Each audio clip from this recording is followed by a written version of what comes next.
Hello everyone, আসসালামু আলাইকুম। সবাইকে স্বাগতম পান্নার রান্নাঘরে। সবাই কেমন আছেন? নিশ্চয়ই ভালো। আলহামদুলিল্লাহ, আমি আমার ফ্যামিলি সবাই মোটামুটি ভালো আছে। আজকে আমি তৈরি করে দেখাবো ভেজিটেবল দিয়ে চিকেন রেসিপি। তো আমি আসলে চিকেনগুলো দিয়ে ভেজিটেবলটা কিভাবে রান্না করছি সেটাই আজকে আপনাদের সাথে শেয়ার করছি। আমি এখানে নিয়ে নিয়েছি কিছু চিকেন, এগুলো আমি একটু স্লাইস করে কেটে নিয়েছি।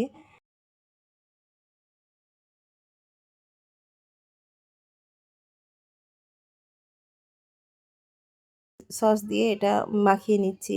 কিছুক্ষণের জন্য এটা আমি ম্যারিনেট করে রেখে দেবো।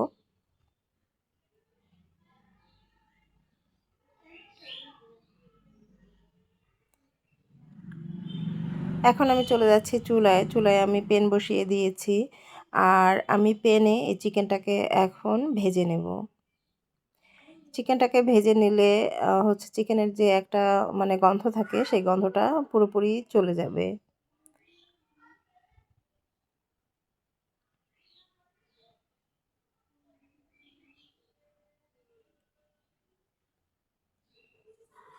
আমি মোটামুটি ৫-৭ মিনিট ধরে চিকেনটাকে ভাজবো।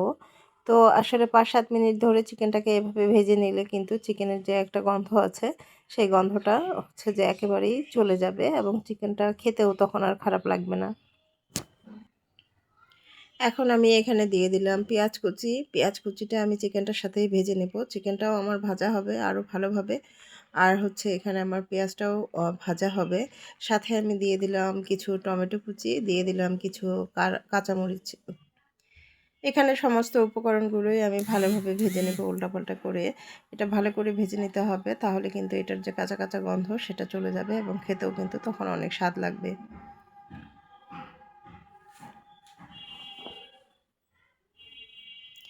এই পর্যায়ে কিন্তু আমি দিয়ে দিচ্ছি সবজিগুলো। যে সবজিগুলো আমি কেটে রেখেছিলাম সেই সবজিগুলো এখন এখানে আমি দিয়ে দিচ্ছি। সবজিগুলো দেওয়ার পরে এটা আরও ভালো করে উল্টাপাল্টা করে সবজিটার সাথে মাখিয়ে নিতে হবে। এখানে আমি কোনো রকম হলুদ ব্যবহার করব না। হলুদ বাদ দিয়ে আমি মোটামুটি সব মশলাই ব্যবহার করব। সব মশলা বলতে গেলে আমি এখানে গরম মশলার গুঁড়া নিয়ে নিচ্ছি ১ চামচ। আর আমি জিরের গুঁড়া এখানে দিয়ে দেব ১ চামচ। আমি মরিচের গুঁড়োটা এখানে দিব না, কারণ আমি যেহেতু কাঁচা মরিচ অনেকগুলো দিয়েছি। আর আমি এটাতে কিন্তু মরিচের গুঁড়া ব্যবহার করব না, প্লাস আমি কিন্তু এটাতে হলুদের গুঁড়োই ব্যবহার করব না। এই দুইটা বাদ দিয়ে মোটামুটি সব মশলাই আমি এখানে মানে দিব, বা আপনারাও সব রকমেরই মশলা দিতে পারবেন যদি শুধু মরিচের গুঁড়া আর হলুদের গুঁড়াটা বাদ দিয়ে। তো আমি গরম মশলাটা দিয়ে ভালোভাবে সবজিটাকে আবারও নেড়েচেড়ে নিচ্ছি, যেন মশলাটা সবজির গায়ে ভালোভাবে লেগে যায়, সেই জন্য।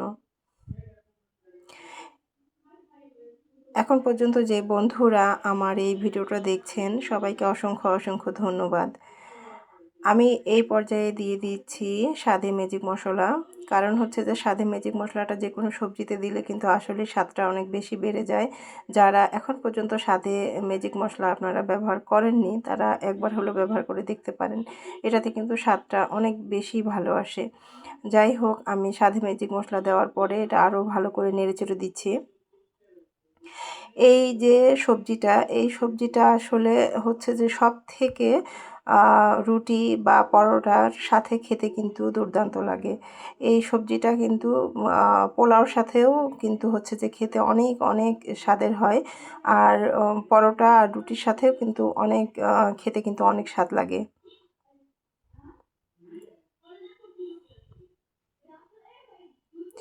আমি এখন এটা ৫-৭ মিনিটের মতো ঢেকে রাখবো একটু সেদ্ধ হওয়ার জন্য।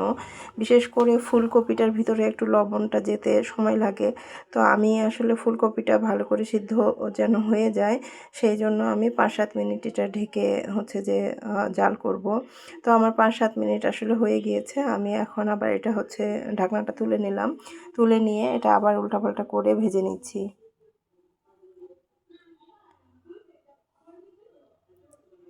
যে বন্ধুরা আমার সাথে আছেন, আমার ভিডিওটা দেখছেন, সবাইকে অসংখ্য অসংখ্য ধন্যবাদ।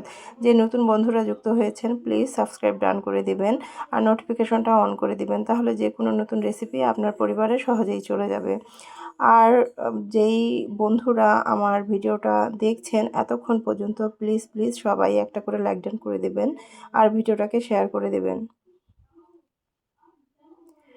তো এই তো মোটামুটি কিন্তু সবজিটা হচ্ছে যে প্রায় অর্ধেক সেদ্ধ হয়ে গিয়েছে। তো এই পর্যায়ে কিন্তু আমি আবারও কিছুক্ষণের জন্য ঢেকে দিচ্ছি।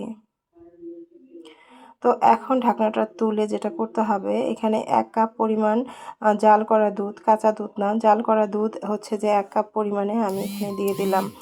এই দুধটা দেওয়াতে সবজিটার স্বাদটা যে কি দুর্দান্ত আসে সেটা বোঝাতে পারবো না।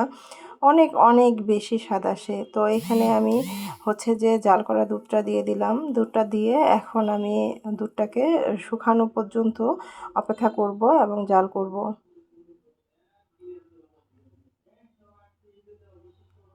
এই সবজিটাতে আসলে দুধটা যদি আপনারা না দেন তাহলে কিন্তু সবজিটার যেই পারফেক্ট টেস্টটা সেটা কিন্তু আসবে না। আর দুধটা দিলে কিন্তু দুর্দান্ত রকমের একটা হচ্ছে যে স্বাদ আসে, যেটা পোলার সাথে খেতে বা হচ্ছে রুটি পরোটার সাথে খেতেও কিন্তু অসাধারণ লাগে। আপনারা প্লিজ একবার হলেও এটা ট্রাই করে দেখবেন, দেখবেন আপনাদের মন্দ লাগবে না, খুবই খুবই ভালো লাগবে।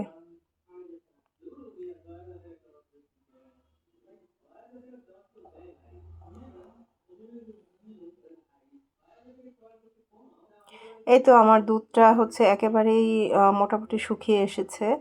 হ্যাঁ,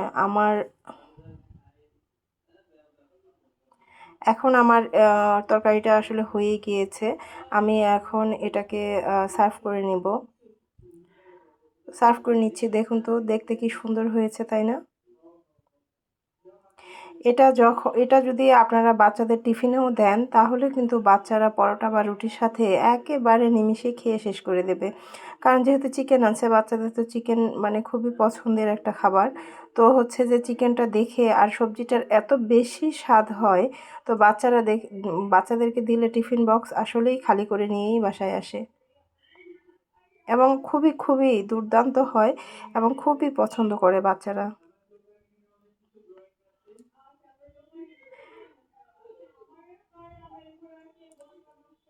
আজকের মতো বিদায় নিচ্ছি। সবাই ভালো থাকবেন, সুস্থ থাকবেন। আল্লাহ হাফেজ। আসসালামু আলাইকুম।